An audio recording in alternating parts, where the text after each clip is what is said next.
Hola a todos, les deseo mucha salud.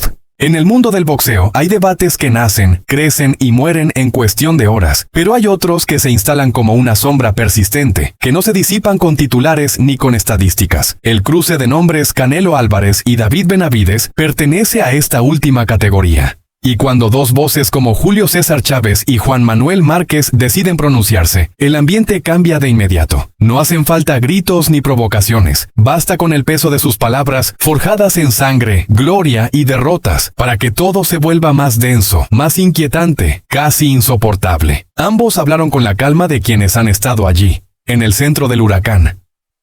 No analizaron la pelea como un espectáculo, sino como una amenaza real. Una prueba extrema donde cada error se paga caro. De pronto, Canelo versus Benavidez dejó de ser una hipótesis atractiva y se transformó en un choque de voluntades destinado a marcar una era, quizá a romper una carrera.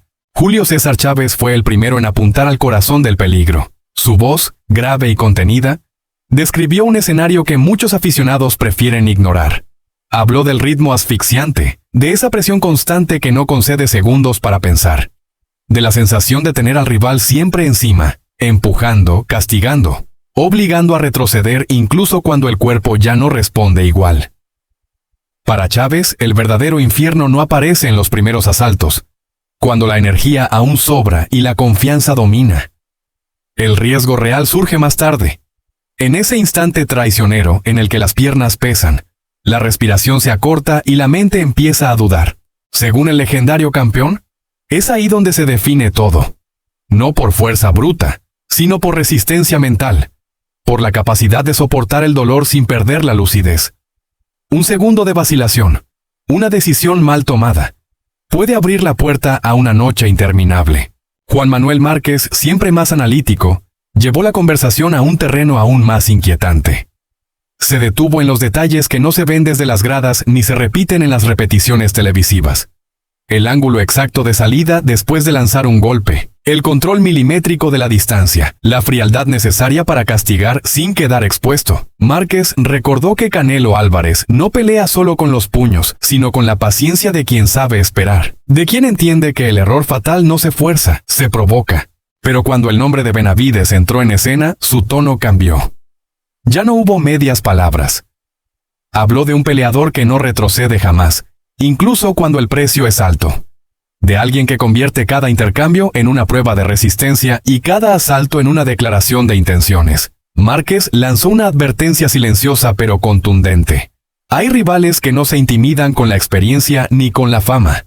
Rivales que prefieren caer avanzando antes que sobrevivir retrocediendo. Lo más perturbador llegó al final. Ninguno de los dos quiso dar un veredicto definitivo. No hubo nombres escritos en piedra ni pronósticos cerrados. Y ese silencio fue más elocuente que cualquier predicción. Porque, según Chávez y Márquez, esta pelea no se decidirá por los títulos acumulados, ni por las apuestas, ni por el ruido mediático. Se decidirá cuando todo arda, cuando el cansancio nuble la vista, cuando el dolor golpee sin permiso y el instinto tome el control. En ese punto límite, solo uno descubrirá la verdad. Solo uno sabrá si estaba realmente preparado para sobrevivir a la tormenta. Y mientras ese momento no llega, el mundo del boxeo permanece en vilo, consciente de que no se avecina un simple combate, sino una noche capaz de cambiarlo todo. Hubo un instante extraño, casi incómodo, en el que Julio César Chávez y Juan Manuel Márquez dejaron de hablar al mismo tiempo. No fue una pausa casual ni una distracción cualquiera. Fue un silencio denso, pesado, como si ambos hubieran visto el mismo escenario en su mente y ninguno se atreviera a pronunciarlo en voz alta. Sus miradas se cruzaron apenas un segundo más de lo normal. Y en ese cruce había algo más que análisis técnico. Había respeto, preocupación, y la certeza de que lo que estaba en juego podía terminar de la forma más cruel posible. Ese silencio decía más que cualquier opinión contundente, porque a veces los veteranos del ring saben que hay verdades que, al decirse, cobran vida propia. Según ellos, el destino del combate no se decidiría en el primer asalto, ni tampoco en un cierre épico en los rounds finales. El verdadero punto de quiebre, ese momento en el que todo puede venirse abajo, estaba marcado con precisión quirúrgica en un asalto concreto.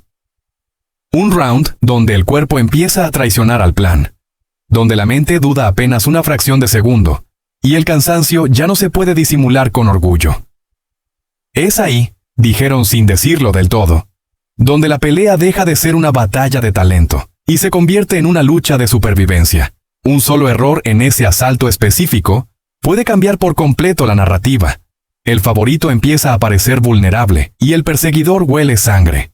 En ese contexto aparece el mayor peligro para Canelo, el único error que simplemente no puede permitirse. No se trata de un golpe espectacular ni de una decisión evidente, sino de un detalle táctico tan pequeño que muchos aficionados ni siquiera lo notarían. Un paso atrás mal calculado, una guardia que baja medio segundo antes de tiempo, una respuesta automática que no corresponde al ritmo real del combate. Chávez y Márquez coincidieron en que, si ese error aparece, Benavidez no lo perdonará.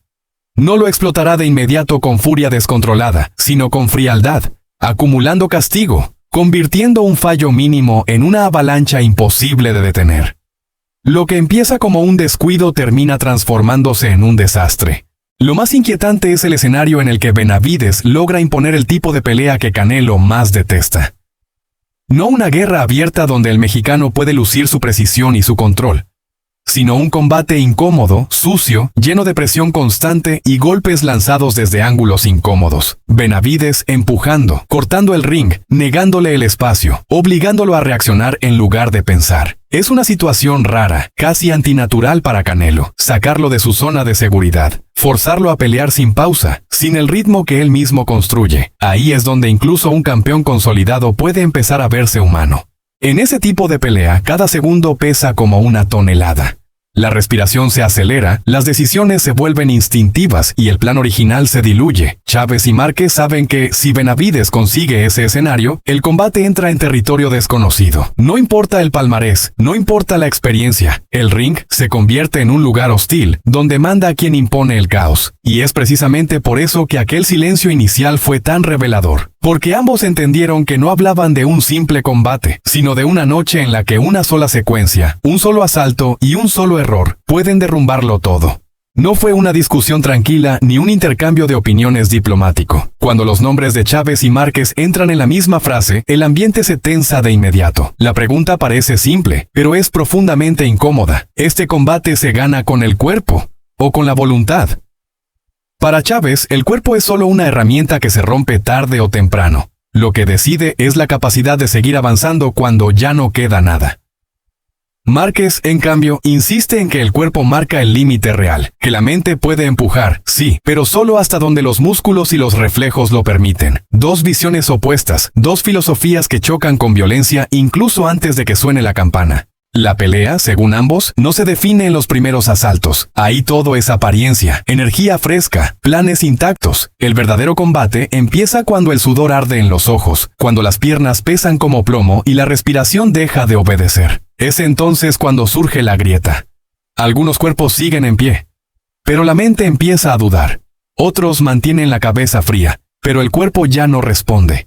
Chávez lo dice sin rodeos. El primero que se quiebra por dentro está condenado, aunque aún no haya caído. Márquez responde con frialdad. El cuerpo traiciona sin pedir permiso, y cuando lo hace, la voluntad no basta para salvarte. Y entonces aparece ese elemento inquietante, casi invisible para el público común. El golpe que no noquea, pero lo cambia todo. No es un impacto limpio que mande a la lona. No provoca una cuenta dramática ni un grito inmediato. Es un golpe sutil, a veces al cuerpo, a veces a la sien, que desajusta algo interno. A partir de ese momento, el boxeador sigue peleando, pero ya no es el mismo. Sus decisiones llegan tarde, sus reacciones pierden precisión, la confianza se evapora sin que nadie lo note del todo. Chávez recuerda peleas en las que vio rivales ganar asaltos y perderse a sí mismos al mismo tiempo. Márquez asiente porque sabe que ese tipo de daño es el más peligroso. No se ve, pero se siente en cada segundo posterior. Ese golpe cambia el ritmo, altera la percepción del tiempo. Un segundo parece eterno, una apertura se convierte en una amenaza. El boxeador afectado empieza a pensar más de la cuenta, duda, corrige en exceso. Y en el boxeo de élite, dudar es casi una sentencia. No hace falta que el rival sea más fuerte, basta con que sea más lúcido en el momento exacto. Ahí es donde la pelea deja de ser física y se convierte en un duelo psicológico despiadado. La tensión aumenta cuando ambos imaginan el escenario más extremo. Un combate que se alarga hasta el límite final. 12 asaltos completos. Desgaste absoluto. Dolor constante. Ya no hay planes A ni B, solo instinto. La pregunta es brutal. ¿Quién será capaz de tomar la decisión correcta cuando todo está borroso? Cuando los golpes ya no se sienten como impactos aislados, sino como un ruido continuo dentro de la cabeza. Chávez sostiene que en ese punto gana quien está dispuesto a caminar hacia el dolor sin retroceder. Márquez replica que la claridad mental es la última arma, y que no todos logran conservarla bajo semejante presión. En esos asaltos finales el ring se encoge. El público desaparece. Solo quedan dos voluntades chocando en un espacio mínimo. Cada error pesa el doble, cada acierto cuesta el triple. El cuerpo pide descanso, la mente grita por una salida. Y sin embargo, alguien debe decidir, atacar o protegerse, arriesgar o sobrevivir. Esa decisión dura una fracción de segundo, pero define carreras enteras. Los grandes campeones coinciden ambos, no son los que no sienten miedo, sino los que actúan a pesar de él. Y entonces llega la pregunta final, la que deja un silencio incómodo incluso entre leyendas. Si ambos llegaran en su mejor versión, si cuerpo y mente estuvieran al máximo, ¿quién estaría dispuesto a sacrificar más para ganar? No se trata solo de aguantar golpes, sino de aceptar el precio invisible, el daño que queda, las noches sin dormir, las secuelas que no se ven en los récords. Chávez habla de dejarlo todo en el ring, aunque eso signifique no volver a ser el mismo. Márquez guarda silencio un instante antes de responder, porque sabe que ahí está la verdad más dura del boxeo. Esa pregunta no tiene una respuesta clara, y tal vez nunca la tenga. Pero es precisamente esa incertidumbre la que hiela la sangre del oyente. Porque en el fondo no estamos hablando solo de boxeo. Estamos hablando de hasta dónde puede llegar un ser humano cuando ganar lo es todo. Y cuando la campana final suena, no siempre vence el más fuerte, sino el que estuvo dispuesto a perder más de sí mismo para no caer. Y así llegamos al punto más inquietante de toda esta historia. No a una conclusión cerrada, no a un pronóstico cómodo, sino a un umbral lleno de tensión donde todo permanece suspendido. Porque después de escuchar a Julio César Chávez y a Juan Manuel Márquez, queda claro que este combate no pertenece al territorio de las predicciones fáciles. Es una pelea que vive en la penumbra, en ese espacio donde la lógica empieza a fallar y el instinto toma el control. Canelo contra Benavides ya no es solo un evento deportivo, es una prueba brutal de carácter, de resistencia y de precio personal. Lo que más estremece no es la fuerza de los golpes, sino lo que ambos podrían perder en una sola noche. Una decisión tomada medio segundo tarde, un paso mal medido, una lectura equivocada del cansancio propio o ajeno. Y todo puede cambiar para siempre. Las palabras de Chávez resuenan como una advertencia antigua. El ring no perdona a quien duda. Y las de Márquez pesan como una sentencia fría. El cuerpo siempre cobra su factura, tarde o temprano. Entre esas dos verdades se construye una tensión que no se resuelve hasta que suena la última campana. Mientras tanto, el mundo del boxeo contiene la respiración. Los aficionados discuten, los expertos analizan cuadro por cuadro, pero en el fondo todos sienten lo mismo. Esta pelea se decidirá en un terreno incómodo, donde el talento ya no basta y la voluntad se pone a prueba de la forma más cruel. No importa cuántos títulos haya ganado uno u otro, ni cuántas veces hayan demostrado su grandeza. Esa noche todo se reduce a una sola pregunta silenciosa. ¿Quién estará dispuesto a cruzar el límite cuando ya no quede nada más? Y ahí está el verdadero cliffhanger. Porque hasta que ese momento llegue, nadie puede afirmar con certeza quién saldrá victorioso ni a qué precio. Tal vez gane el que mejor se adapte al caos. Tal vez el que soporte el dolor sin perder la cabeza. O tal vez el que acepte sacrificar más de sí mismo para no caer. Esa incertidumbre es la que mantiene al boxeo vivo, y a nosotros expectantes. Si quieres seguir cada detalle de este duelo, si no quieres perderte las próximas revelaciones, análisis y giros inesperados de una pelea que puede marcar una era, suscríbete ahora al canal, activa la campanita y acompáñanos en la siguiente parte. Porque esto no ha terminado. Lo más peligroso todavía está por empezar.